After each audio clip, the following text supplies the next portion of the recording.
오늘부터 십계명에 대해서 말씀을 전하려고 하는데요. 여러분 십계명을 알고 계신가요? 십계명이라는 걸 처음 들으세요? 십계명을 안다라는 것은 무슨 의미일까요? 마틴 루터는 종교개혁자인데요. 그는 십계명을 온전히 안다는 것은 성경 전체를 아는 것이다 라고 말했습니다.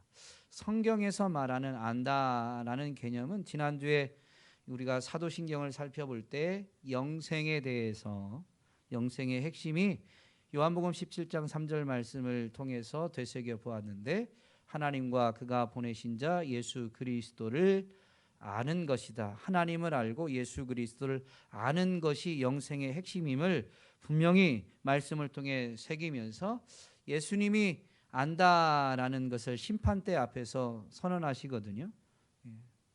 천국에 들어가는 자, 하나님의 나라를 유업으로 받는 자들에게는 창세로부터 나와 아버지께 복받을 자들이다라고 분명히 선언하시고, 저주받는 자들은 그 아버지께 저주받는 것을 선언하시면서 그들이 아무리 항변해도 내가 너희를 도무지 알지 못한다라고 분명히 말씀하시는 부분을 통해서 예수님이 알지 못한다라고 이렇게 말씀하시게 되는데, 그의 이름을 예수님이 모르는 것도 아니고 그의 행동을 모르는 것도 아닌데 예수님은 그들을 향해서 도무지 알지 못한다라고 분명히 말씀하셨거든요. 그래서 그 의미를 되새겨 보면서 하나님의 사랑을 체험하여서 그 사랑을 인해서 그 사랑으로 말미암아 그 사랑을 받은 자들이 또한 하나님을 사랑하게 되는 것이 바로 하나님을 아는 것이다라는 것을 분명히 되새겼죠. 그래서 성경에서의 아는 것은 단편적인 지식 전달이 아니라 인격적인 체험, 경험을 통한 전인격적인 반응이 바로 진정한 알미다라는 것을 되새겨 보았죠.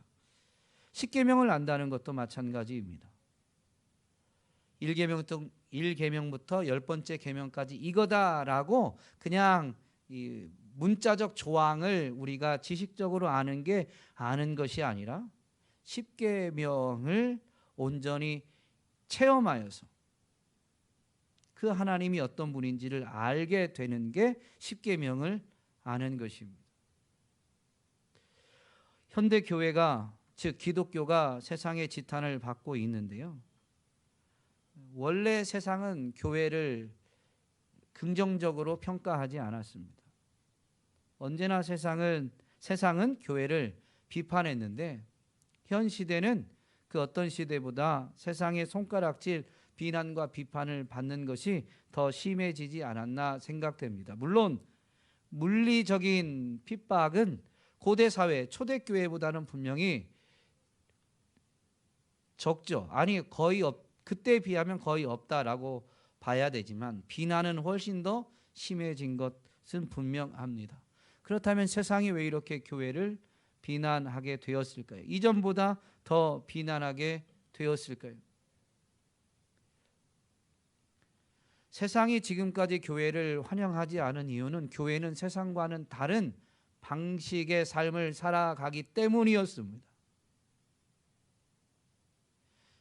그런데 그 방식조차 이제 지키지 못하니까 세상이 교회를 더 비난하게 된 것이 아닌가 생각됩니다. 그러면 교회는 왜 세상과 다른 방식의 삶을 살지 않고 살아야 되는데 세상도 아니고 교회도 아닌 애매모호한 이런 모습을 갖게 되어서 세상의 손가락질, 비난을 받고 있는 것일까요? 교회는 무엇을 잃어버렸을까요? 여러분은 오늘 내가 무엇을 잃어버렸다라고 생각하십니까? 십계명을 아는 것을 잃어버렸다라고 생각합니다. 십계명은 율법의 요약입니다. 사실 율법을 우리가 잊어버린 거죠. 성경은 우리에게 율법, 즉 십계명에 대해서 이 계명이 율법이 거룩하고 온전한 것이다라고 분명히 밝혀줍니다. 예수님이 율법을 폐하러 오신 게 아닙니다. 율법을 완성하러 오셨죠. 그런데 율법 조항 중에 문자적으로 몇 가지는 분명히 예수님이 완성하시면서 그 문자적 조항의 의미가 달라진 거예요. 그래서 문자적인 명령에 대해서는 이제 더 이상 하지 않아도 되는 부분들이 있죠. 제사 방식 같은 경우. 그런데 그것이 마치 율법을 폐한 것처럼 이야기하면서 예수 그리스도를 믿으면 이제 율법을 지키지 않아도 되는 것처럼, 사실 사단이 속인 건데 교회는 그런 거짓말 그리고 세상의 것을 좋아하면서 그것을 받아들이게 된 것이 아닌가 생각합니다. 오늘은 십계명에 대해서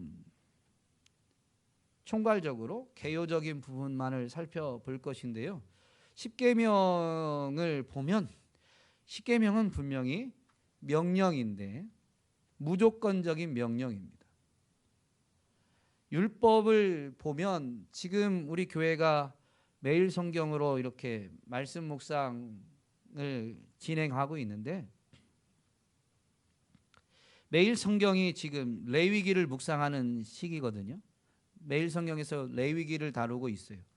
그런데 레위기에 보면 율법을 다루고 있는데 그 율법들을 보면 조건부 명령입니다.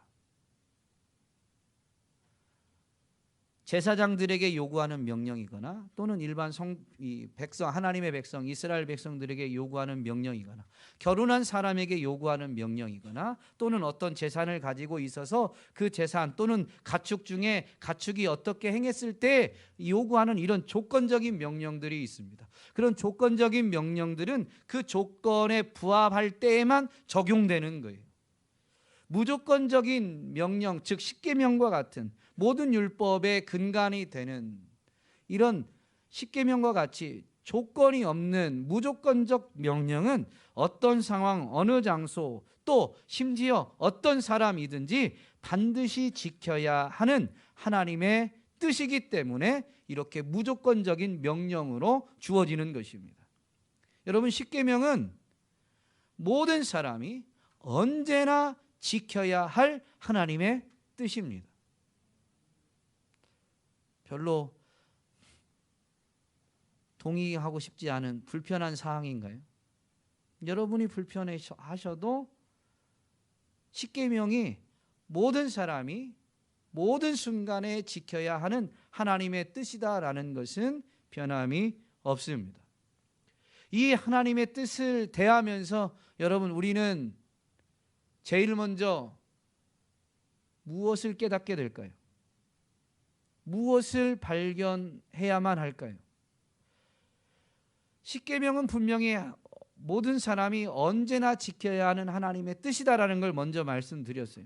그러니 십계명을 대하면 하나님의 뜻을 깨닫는다, 그거 말고 그 하나님의 뜻 앞에서 우리는 무엇을 제일 먼저 발견해야 될까요?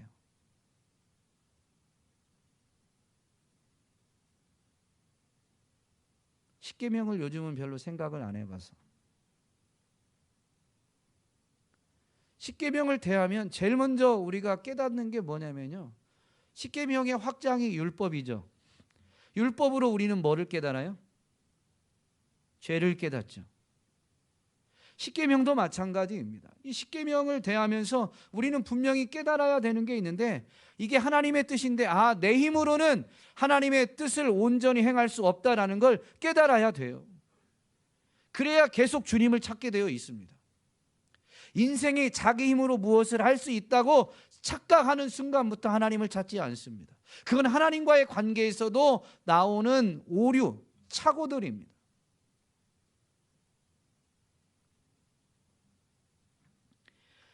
우리는 여전히 죄인이라는 것을 깨달아야 되는데요, 사실 십계명을 주실 때 하나님은 이 십계명만큼은 모세를 통해서 주신 것이 아니라 직접 말씀하십니다. 그런데 하나님이 택한 백성들 이스라엘에게 이 십계명을 주실 때 먼저 자신이 누구인가라는 걸 분명히 선언하시고 나서 계명을 1계명부터 10계명까지 첫 번째부터 10번째까지 하나하나 계명을 직접 말씀해 주시죠. 오늘 본문 1절에 보면 하나님이 이 모든 말씀으로 말씀하여 이르시되 라고 하면서 말씀하시는데 첫 번째로 말씀하신 게 뭐냐면 제1계명이 아니라 나는 너를 애굽 땅 종되었던 집에서 인도하여 낸 내 하나님 여호와니라 라는 걸 분명히 말씀하십니다. 그들을 구원하신 이스라엘 백성을 구원한 자가 나다라고 먼저 말씀하시는 거예요. 그래서 계명을 10계명을 대할 때 나는 이걸 온전히 지킬 수 없는 나는 죄인일 뿐인데 라는 것을 분명히 깨달으면서 놓치지 말아야 되는 게 있는데 이 계명을 지금 내게 말씀하신 분이 나를 구원하신 분이구나 라는 걸 놓치지 말아야 되는 거예요. 우리가 구원을 얻기 위해서 의롭게 되기 위해서 계명을 지키는 게 아닙니다. 우리가 하나님의 뜻대로 행하고자 하는 것은 의를 이루기 위해서가 아니에요. 우리를 이미 구원해 주신 은혜에 감사해서 하나님을 기쁘시게 해드리고자 하나님의 뜻대로 행하고자 하게 되는 것이죠. 그래서 비록 온전히는 지키지 못할지라도 지키고자 계속 하는 거예요. 왜요? 온전히 지키지 못하는 나를 구원해 주신 분이 하나님이시니까. 온전히 지키지 못하지만 한 부분 한 절 한 절 한 계명 한 계명 삶의 한순간 한순간 계명을 지키고자 하게 되는 것이 바로 이 십계명이 되어야 한다라는 것이죠. 십계명 자체도 우리의 이런 연약함을 분명히 깨달을 수 있도록 이루어져 있는데 이 10가지 계명을 보면 하라라는 명령과 하지 말라라는 금지 명령, 금령으로 되어 있습니다. 그런데 하라라는 명령은 4계명과 5계명, 안식일을 지키라, 부모를 공경하라라는 2개고 나머지는 하지 말라라는 금지 명령, 금령으로 되어 있어요. 8개나 되죠. 이것은 무엇을 의미하냐면 우리 인생이 자발적으로 하나님의 뜻에 순종하는 것 하기보다는 하나님의 명령을 자발적으로 행하기가 매우 어렵다라는 것을 드러내고 있는 것입니다. 그래서 이 십계명은 하지 말라.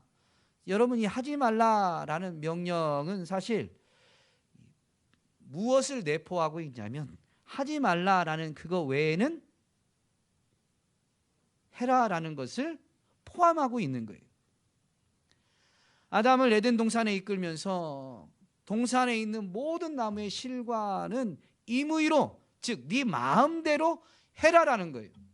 그런데 계명은 어떻게 주셨냐면 동산 중앙에 있는 나무의 열매 선악을 알게 하는 나무의 열매는 먹지 말라라는 계명으로 주어진 거죠. 그러므로 이 금지 명령은 그 금지된 것 외에는 자유가 주어진 사실 엄밀히 말하면 그냥 자유 정도가 아니라 하나님의 명령이다라는 관점에서 보면 금지된 것 외에는 사실 더 적극적으로 해야 되는 것을 내포하고 있는 것입니다. 그러므로 이 금지 명령이 더 많다라는 것 자체는 우리의 본성이 자발적으로 하나님의 뜻에 적극적으로 순종하기보다는 그렇지 못할 가능성이 훨씬 많다라는 것을 하나님이 알고 계심을 보여주고 있는 것이죠. 이 십계명 앞에서 우리는 한계와 연약함을 분명히 인정하면서도 그래서 주님을 더욱 바라보면서 우리를 구원해 주신 용납해 주신 주님을 더 바라보면서 그 은혜 때문에 그럼에도 불구하고 온전치 못함에도 불구하고 지키고자 결단했는데도 얼마 못 가서 그 계명을 어길지라도 그 주님의 은혜를 되새기면서 변함없이 계명을 지키고자 하는 자세는 다시 갖추어야만 하는 것이죠. 이게 십계명이 우리에게 가르쳐 주는 것입니다. 분명히 십계명을 주시는 하나님은 이스라엘 백성을 구원하신 분이심을 직접 말씀하시죠. 이스라엘을 구원했다라는 것은 오늘 표현대로 애굽 땅 종되었던 집에서 그들을 인도하여 냈다, 즉 출애굽시켰다라는 것입니다. 여러분, 그 출애굽 백성에게 이 계명을 주시고 계신데요, 계명의 의미를 바로 알려면 즉 출애굽의 목적이 무엇인지를 분명히 알아야 되는 것입니다. 여러분, 하나님이 우리를 왜 구원시키셨을까요? 구원받을 자격이 우리에게 있어요, 없어요? 구원받을 자격이 있어요, 없어요? 없다라고 여러분 분명히 고백하잖아요. 그게 성경의 가르침이에요. 그리고 그 말씀을 통해서 하나님을 만난 우리의 진실된 고백이 뭐냐면, 내게는 구원받을 만한 그 자격이, 근거, 공로가 하나도 없다라는 것입니다. 아니, 구원받을 만한 것이 하나도 없는데 하나님 왜 우리를 구원하셨을까요? 그게 출애굽의 목표예요. 목적이에요. 하나님이 왜 출애굽시키셨을까요? 여러분 왜 구원받았는지 생각해 보셨어요?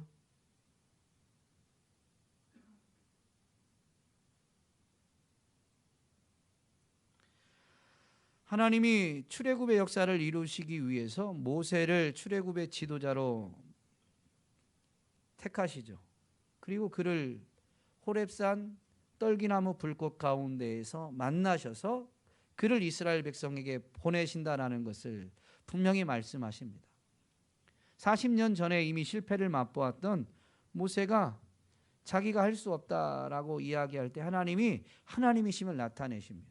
그 하나님의 권능 앞에, 그러면 자기 백성들에게 누가 보내서 왔냐라고 할 때 나는 뭐라고 말해야 될지를 묻게 되고, 하나님은 하나님의 이름을 계시해 주시죠. 거기서 계시하신 이름이 여호와입니다. 나는 스스로 있는 자니라. 이 여호와라는 이름이 이 십계명 안에서도 반복적으로 나옵니다. 그러면서 하나님이 이제 그 모세에게 자신의 이름까지 분명히 계시하시면서 모세를 보내고자 하시는데요, 출애굽기 3장 18절 말씀에 보면, 세번역 버전으로 제가 읽어드리겠습니다. 또 너는 이스라엘이 장로들을 데리고, 자기 이름을 계시하셨다고 그랬잖아요. 그래서 이스라엘 백성에게 가서 그 하나님이 여호와이심을, 아브라함과 이삭과 야곱의 하나님이심을 선언하면 그 이스라엘 백성들이 모세의 말에 귀를 기울일 것이다 라는 것을 이미 말씀하셨어요. 그것에 이어서 지금 하시는 말씀입니다. 그래서 너는 이스라엘의 장로들을 데리고 이집트의 임금에게 가서 히브리 사람의 주 하나님이 우리에게 나타나셨으니 이제 우리가 광야로 사흘 길을 걸어가서 주 우리의 하나님께 제사를 드려야 하니 허락하여 주십시오 라고 요구해라 라고 하나님이 이렇게 모세를 보내십니다.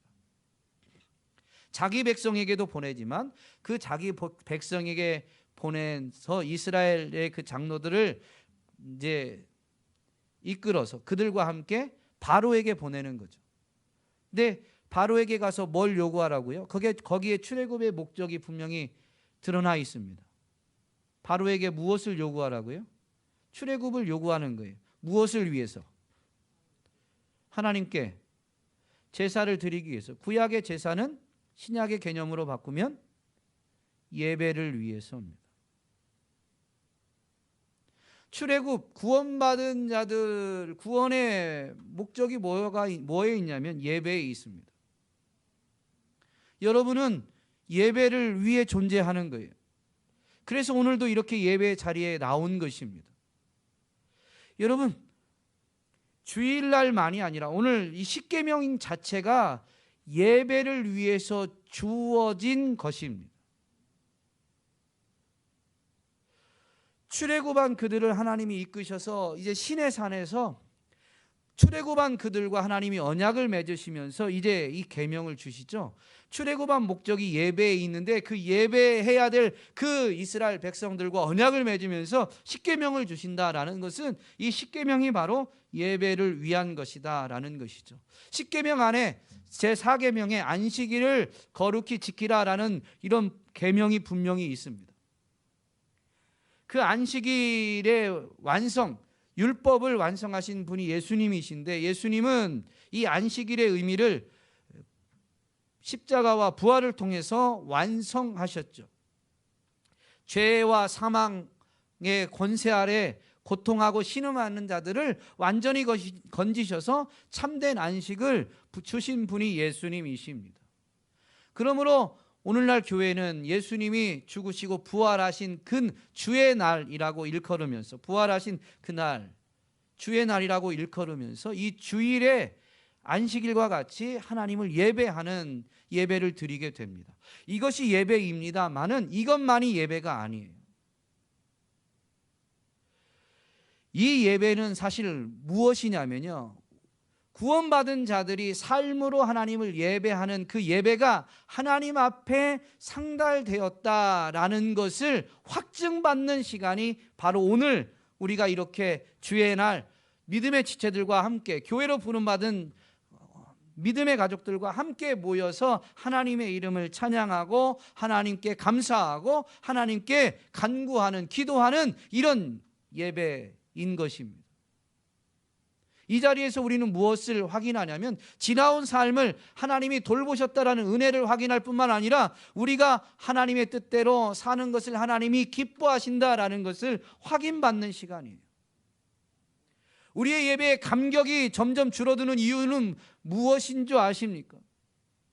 한 주간의 삶의 자리에서는 하나님을 예배하지 않고 일요일만 예배하려고 하다 보니까 예배의 감격이 점점 감소되고 있는 거예요. 이 일요일조차도 이제는 자기 형편에 따라서 많은 부분 빼앗기고 있습니다. 구약에서 이 율법으로 주어질 때는 안식일을 범하면 어떻게 했습니까? 그 무리에서 제하여 버리러서 뭐라고 표현해야 될까요? 그 공동체가 하나님을 예배하는 공동체가 되어야 되는 것을 아주 되새기는 표본으로 삼았습니다. 그런데 오늘날 우리는 예수 그리스도의 은혜만을 강조하면서 마땅히 그 은혜에 합당한 삶에 대해서는 안주하고 있습니다. 주일은 안 지켜도 하나님이 돌로 쳐서 죽이도록 말씀하지 않으시죠. 그러다 보니까 자기 형편을 합리화하면서 어떨 경우는 자기 욕심을 충족시키면서도 하나님을 마치 예배하는 것처럼 말하고 행동하는 경우가 있습니다. 그러다 보니 세상이 볼 때 세상과 교회가 다르지 않은 거예요. 우리가 하나님을 믿는다라는 것은 행동으로, 삶으로 입증되어져서 세상과 다른 방식으로 삶을 살아간다라는 것을 우리는 드러내야 될 존재입니다. 그게 예배예요.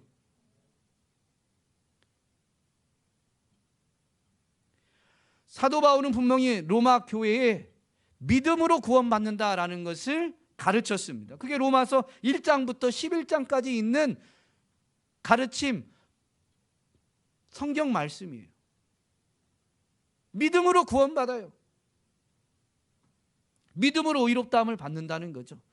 그러면 우리에게 공로가 있어서가 아니라, 우리가 노력해서가 아니라 그저 예수 그리스도에게 대속의 은혜, 그분의 대신 죽으심의 그 희생을 우리가 믿음으로 받아서 그 은혜 때문에 우리가 의롭다함을 받았으면 우리는 이제 어떻게 해야 되느냐? 그것을 12장부터 가르칩니다.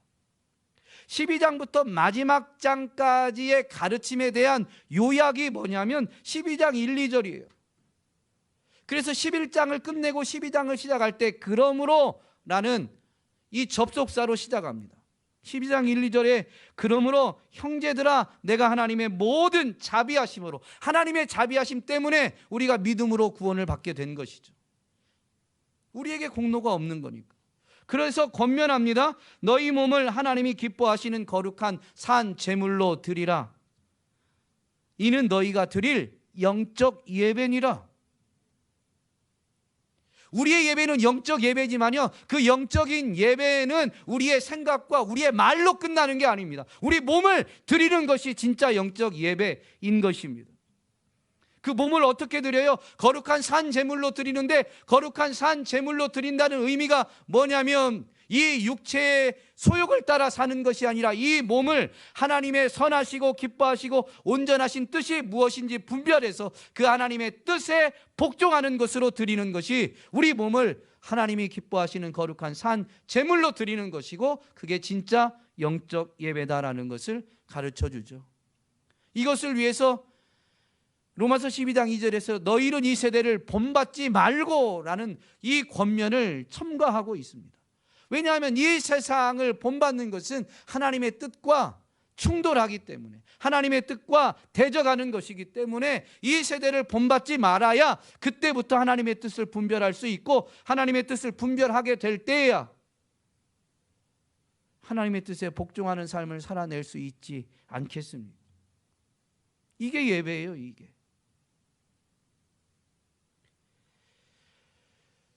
이것을 위해서 10계명이 주어진 겁니다. 로마서 12장 1, 2절 이후의 말씀을 보면 이제 구체적인 행동 지침들이 나옵니다.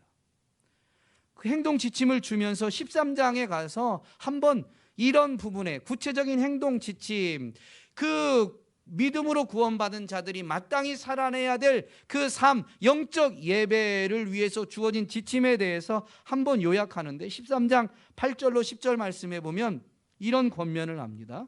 피차 사랑의 빚 외에는 아무에게든지 아무 빚도 지지 말라.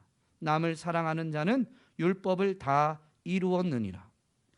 간음하지 말라, 살인하지 말라, 도둑질하지 말라, 탐내지 말라 한 것과 그 외에 다른 계명이 있을지라도 내 이웃을 내 자신과 같이 사랑하라 하신 그 말씀 가운데 다 들었느니라.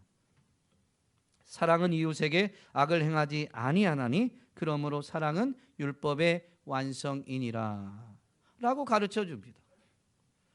12장 1, 2절에서에 대한 가르침의 구체적인 설명이 이렇게 주어졌고, 중간에 이 13장에서 이렇게 한번 요약하고 있는데요. 그러면 우리로 하여금 이 세대를 본받지 말고 하나님의 선하시고 기뻐하시고 온전하신 뜻이 무엇인지 분별해서 그 분별한 뜻에, 하나님의 뜻에 복종하라라고 권면하고 있는데, 그 하나님의 뜻이 어디에 나타나 있다라는 의미예요. 하나님의 선하시고 기뻐하시고 온전하신 뜻이 어디에 나타나 있다는 거예요. 율법에 나타나 있습니다. 특별히 율법의 이 요약인 10계명에 나타나 있는 거예요. 그래서 10계명을 지키는 것이 곧 예배였던 것입니다. 예배에 대해서 믿음을 설명하는 히브리서 11장 4절에 보면 한 번 더 나옵니다. 믿음으로 아벨은 가인보다 더 나은 제사를 하나님께 드림으로 의로운 자라 하시는 증거를 얻었으니 하나님이 그 예물에 대하여 증언하심이라. 믿음으로 아벨은 가인보다 더 나은 제사를 하나님께 드렸다라고 되어 있죠. 아벨이 가인보다 더 나은 제사를 드린 게 뭘까요?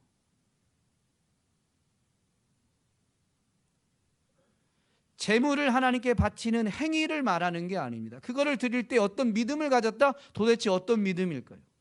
제물을 바치는 행위에서 드러나는 믿음이 도대체 뭘까요? 그 제물을 바친 걸 말하는 게 아닙니다. 아벨은 평상시에도 하나님 앞에서 삶을 살아냈던 거예요. 하나님을 인정하고 하나님을 의식하고 삶을 살아간 거예요. 그게 믿음입니다. 그 다음 장에서 분명히 보여주죠. 에녹에 대해서. 믿음으로 에녹은 하나님과 동행했습니다. 그게 믿음으로 더 나은 제사를 드렸던 원동력이에요. 즉, 더 나은 제사는 하나님을 인정하고 일상 가운데에서 하나님 앞에서 하나님과 동행하는 삶이다라는 것을 분명히 가르쳐 주죠. 이것 때문에 창세기 기록에 보면 가인과 아벨이 동시에 하나님 앞에 제물을 바치는데, 아벨과 그의 제물은 연락하시고 아벨이 바쳤기 때문에 아벨의 제물이 연락된 거예요. 믿음으로 삶을 사는 그 아벨이 하나님 앞에 나와서 제물까지 바치니까 너의 삶을 내가 기뻐한다라는 것을 그 바친 제물에 하나님이 연락하심을 통해서 증거를 주셨다라는 설명이 히브리서 11장 4절의 말씀입니다. 그의 믿음의 삶이 하나님 앞에 의로 여겨졌는데 그 의로 여겨졌다라는 증거가 그의 예물을 통해서 드러났다는 거죠. 여러분, 오늘 우리가 드리는 이 예배 시간에 드리는 예물, 이 모든 것이 하나님이 우리의 삶을 기뻐하신다라는 증거가 돼야 되는 줄로 믿습니다. 그래서요, 하나님 앞에 헌금을 해도 기쁨으로 하고 이것이 하나님께 드려졌다는 것 자체로 기뻐하게 되는 것이 진짜 예물이에요. 체면 때문에 심어야 거둔다라고 하니까 하나님 앞에 더 많은 복을 받기 위해서, 여러분, 그건 진정한 예배가 아닙니다. 그런 것은요, 이름만 바뀌지 박수무당에게 가도 미신에게 가도 그런 행동들 다 합니다. 십계명은 우리의 예배를 위해서 분명히 주어진 것입니다. 지금도 이 계명은 필요합니다. 예수님이 분명히 말씀하시죠. 내가 율법이나 선지자를 폐하러 온 줄로 생각하지 말라. 폐하러 온 것이 아니요 완전하게 하려 합니다. 율법을 완성하신 분은 율법에 대해서 분명히 재해석해 주시죠. 그게 마태복음 5장에 분명히 나와 있습니다. 너희가 옛사람에게 들은 바 너희가 옛사람에게 살인하지 말라는 것을 들었으나 나는 너희에게 이르노니 하면서 그 살인하지 말라라는 의미가 무엇인지, 형제를 향해서 나가라 미련한 놈이다라고 말하는 것조차도 사실은 살인하지 말라라는 계명을 어기는 것임을 분명히 설명해 주시잖아요. 율법을 완성한 것은 더 적극적으로 무언가를 안 하는 수준이 아니라 형제의 생명을, 그의 생명이 마음으로부터 나오는데 그 마음을 지키는 모든 행동을 해야 되는 것임을 예수님은 분명히 설명해 주십니다. 간음도 마찬가지예요. 물리적으로 육체적으로 행하는 것이 간음이 아니라 사람과의 관계에서 음란한 마음을 가지고 여자를 바라보는 것 자체가 간음임을 분명히 규정하시면서 그 관계에서 사람 자체를 사랑으로, 따뜻함으로, 음란함이 아니라 바라봐주고 돌봐주는 것이 정말로 율법의 완성임을 예수님은 분명히 가르쳐 주십니다. 예수님은 이 율법을 두 가지로 분명히 요약해 주시죠. 하나님 사랑, 이웃 사랑. 그런데요, 그냥 하나님 사랑, 이웃 사랑이 아닙니다. 내 마음을 다하고 목숨을 다하고 뜻을 다하여 주 너의 하나님을 사랑하라라는 것입니다. 그리고 둘째도 그와 같으니 내 이웃을 내 자신과 같이 사랑하라라는 것입니다. 첫 번째 계명이나 두 번째 계명에 보면, 두 번째 계명에는 이웃을 내 자신같이 사랑하라라고 했는데 그 자신을 사랑하는 것에 대한 설명이 여기에 없죠. 죄인인 인생이 하나님의 사랑을 깨닫고 하나님을 사랑해서 하나님의 사랑을 지속적으로 누리는 게 가장 지극한 자기 사랑입니다. 그래서 두 번째, 내 이웃을 내 자신같이 사랑하라라는 이 의미는 엄밀히 말하면 앞에 있는 계명과 똑같아요. 그래서 둘째도 그와 같으니 라고 되어 이렇게 설명하면서 둘째 계명을 주시는 거죠. 즉 이웃을 어떻게 사랑하라는 거예요? 내 자신 같지 말고 첫 번째 있는 표현대로 하면 마음을 다하고 힘을 다하고 뜻을 다하여 너의 이웃을 사랑하라는 거예요. 이게 계명, 율법의 요약인 것입니다. 율법을 완성하신 주님이 율법의 참된 의미를 설명해 주시는 거예요. 이 율법을 두 가지가 아니라 한 가지로 요약하면 그래서 뭘까요? 사랑하라는 것입니다. 율법의 이 의미를 분명히 알고 그 계명을 지켜 행하는 것이 예배인데요, 이것은 하나님의 백성들이 세상 문화, 세속 문화와 대항하면서 살아가는 삶의 방식입니다. 세상은 이웃을 위해서 마음을 다하고 힘을 다하고 뜻을 다하고 심지어 목숨을 다해서 사랑하지 않습니다. 내게 유익이 있으면 이웃을 사랑할 수도 있겠죠. 내게 돌아오는 것이 있으면 이웃에게 선을 행할지 모르죠. 주님이 분명히 가르쳐 주시잖아요. 그렇게 행하는 것들은 이방인들도 한다. 너희는 달라야 되는 것을, 그래서 모욕하는 자, 저주하는 자, 뺨을 때리는 자들에게 더 적극적으로 사랑을 베풀 것을, 선을 행할 것을 분명히 가르쳐 주시죠. 십계명은 믿는 자들에게는, 구원받은 자들에게는 예배의 방식이고, 이방 사람들을 향해서는 세속 문화와 대항하면서 살아가는 삶의 방식임을 가르쳐 줍니다. 세상과 다르다라는 것을 가르쳐 준다라는 것이죠. 이것은 또한 무슨 의미냐면, 세상이 자기 생각대로 살도록 하나님이 내버려 두시지 않는다라는 것을 믿는 자들이 드러내는 것이다라는 것입니다. 그게 예배고, 그것을 위해서 주어진 것이 계명이다라는 거예요. 오늘 우리는 기도할 때만 그런 고백을 하는 건 아니라고 저는 믿고 싶습니다. 지나온 모든 시간들이 내가 열심히 일해서 먹고 사는 게 아니라 하나님의 은혜다라고 고백하죠. 그 은혜로 계명을 지킴으로 인해서, 사실 세상은 자기 생각, 자기 의지, 자기 노력으로 삶을 산다라고 생각하지만, 그 세상에 자기 생각대로 살도록 하나님이 내버려 두시지 않는다. 모든 것을 하나님이 은혜로 베푸시는 것이다 라는 것을 이 계명을 지키는 자, 예배하는 자들이 드러내고 있는 것입니다. 그래서 이 십계명을 받은 자들을 일컬어서 19장에 보면 하나님이 이렇게 말씀하시죠. 너희는 거룩한 백성이요 제사장 나라가 된다. 계명을 지키면, 나의 언약을 지키면 거룩한 백성이 되고 제사장 나라가 된다는 거예요. 거룩한 백성이다라는 것은 그들이 완전해진다라는 게 그런 의미가 아닙니다. 세상과 구별되다, 다르다라는 것이죠. 세상과 다른 방식으로 삶을 산다라는 것입니다. 또한 제사장 나라가 된다라고 했는데요, 19장 5절 말씀에 보면 세계가 다 내게 속하였나니 너희가 내 말을 잘 듣고 내 언약을 지키면 너희는 모든 민족 중에서 내 소유가 되겠고 너희가 내게 대하여 제사장 나라가 되며 라고 말씀하시죠. 세계가 다 원래 하나님께 속해 있어요. 하나님의 것입니다. 그런데 그 중에서 이스라엘 백성을, 오늘 저와 여러분을 하나님이 택하셔서 제사장 나라로 삼으신 이유는 그 모든 세계로 하여금 하나님을 알게 하기 위한 것이죠.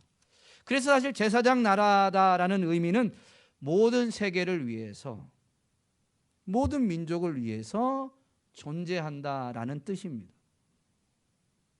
그 제사장 나라가 정말로 제사장 나라로서의 역할을 감당하는 게 이 계명을 지키는 것, 즉 예배에 있다라는 것이죠.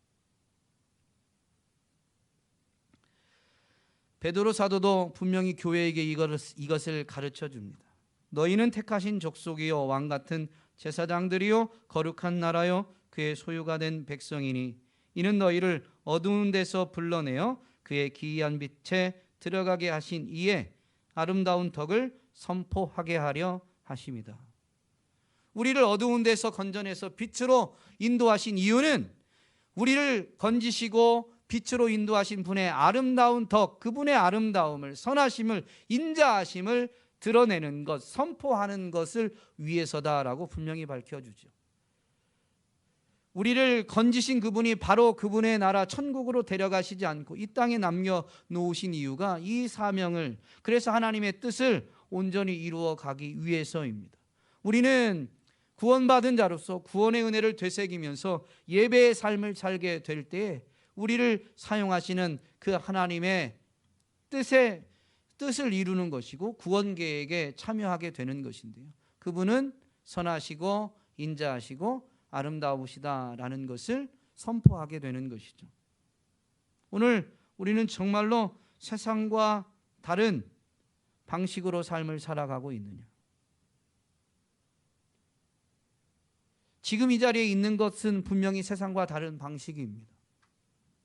근데 이것이 전부가 아니에요. 정말로 좀 부담되겠지만 초대교회 때는, 그리고 우리 믿음의 선배들은 주일을 온전히 구별하여 지켰습니다. 이 날은 나를 위한 날이 아니고 주님을 위한 날이다라는 걸 분명히 했습니다. 우리 이걸 회복해야 돼요. 회복해야 됩니다. 안타까워도 여러분이 부담스럽고 동의가 안 돼도 할 수 없어요. 이게 진리입니다. 이게 세상과 다른 삶의 방식이에요. 그래서 우리는 우리를 정말로 지키시고 돌보시는 분이 하나님이시다라는 것을 삶으로 체험하면서 드러내야 되는 거예요. 우리 힘으로 노력으로 살려고 하는 것이 아니라, 여러분, 우리가 하나님의 돌보심, 하나님의 인도하심, 하나님의 이끄심을 전적으로 맛보지 못하는 이유는 세상이 우리를 비난하는 것과 크게 다르지 않아요. 우리가 전적으로 하나님을 예배하지 못하기 때문이죠. 부분 세상의 방식으로 타협하기 때문입니다.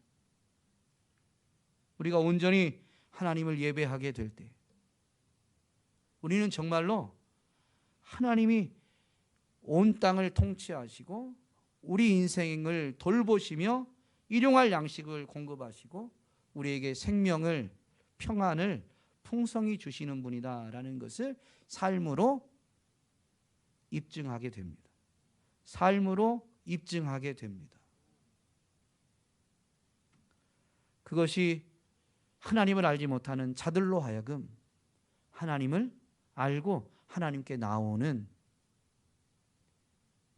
통로가 되는 것이죠. 우리의 목소리를 키운다고 해서 우리가 십계명이나 사도신경이나 이런 것을 크게 새겨가지고 벽면에 건물마다 붙인다고 해서 세상이 하나님을 아는 게 아니라요, 우리가 예배자의 삶을 살아낼 때 여기 모여서 예배 드리고 이 예배의 삶이 흩어져서도 있는 곳에서도 언제나 어디서나 어느 누구든지 주의 계명을 지킴으로 하나님을 예배하게 될 때에 세상이 하나님을 보게 되는 것입니다. 세상이 하나님을 보게 됩니다. 하나님 정말로 살아계시다, 하나님 선하시다, 하나님 인자하시다, 하나님 우리와 함께 하신다. 자기 이름을 여호와로 계시하실 때 분명히 모세에게 말씀하시기를, 애굽에 있는 내 백성의 신음소리를 내가 들었고 내가 보았고 내가 그들에게 내려가서 그들에게 가서 그들을 건져내리라 라고 말씀하십니다. 하나님이요, 멀리 계신 분이 아니세요. 우리가 원하는 때와 우리가 바라는 때가 하나님의 때와 다를 때가 많지만 분명한 것은 하나님은 우리의 모든 것을 보시고 아시고 찾아오시고 우리를 그 어려움, 아픔, 고난, 고통 가운데에서 건지시는 분이십니다. 이것을 우리가 예배의 삶을 통해서 분명히 입증함으로 인해서 온 세계가, 모든 열방이 하나님을 인정하고 하나님께로 돌아오게 되는 그 역사가 이루어지기를 간절히 소망합니다.